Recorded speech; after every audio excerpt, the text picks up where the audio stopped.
আজ শুক্রবার দুপুরে রান্না এখানে মায়ের কমপ্লিট হয়ে গেছে।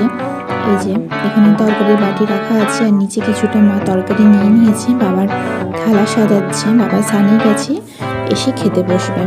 এখানে থালায় আছে গরম গরম সাদা ভাত, আর আমার প্রিয় দুটো সবজি রান্না হয়েছে। পাশেই আছে আলু বেগুন দিয়ে এই যে সজনে ফুল ভাজা। শীতেই সজনে ফুল ভাজা খাওয়া যাবে, তারপরে তার সজনে ফুল পাওয়া যাবে না, খাওয়া যাবে না। এখানে আছে একদম কচি কচি পালং শাক, ডাঁটাওয়ালা যে পালং শাক হয় সেটা আলু বেগুন দিয়ে। আর এখানে আছে আমার প্রিয় মাছ, কিন্তু এটা এই মাছটা আমার খেতে খুবই ভালো লাগে। এটা হলো সরপুঁটি মাছ। এর আগের দিনে সরপুঁটি মাছ করেছিল মা, যেহেতু আমি খেতে ভালোবাসি তাই মা নিয়ে এসেছে আবার। যে সরষে দিয়ে সরপুঁটি মাছের ঝোল করেছে আলু টমেটো দিয়ে। আর এখানে আছে 1 গ্লাস জল। এটা বাবার থালা রেডি করা হয়েছে, আমাদের থালা রেডি করছে। এই করে আজকের মেনু।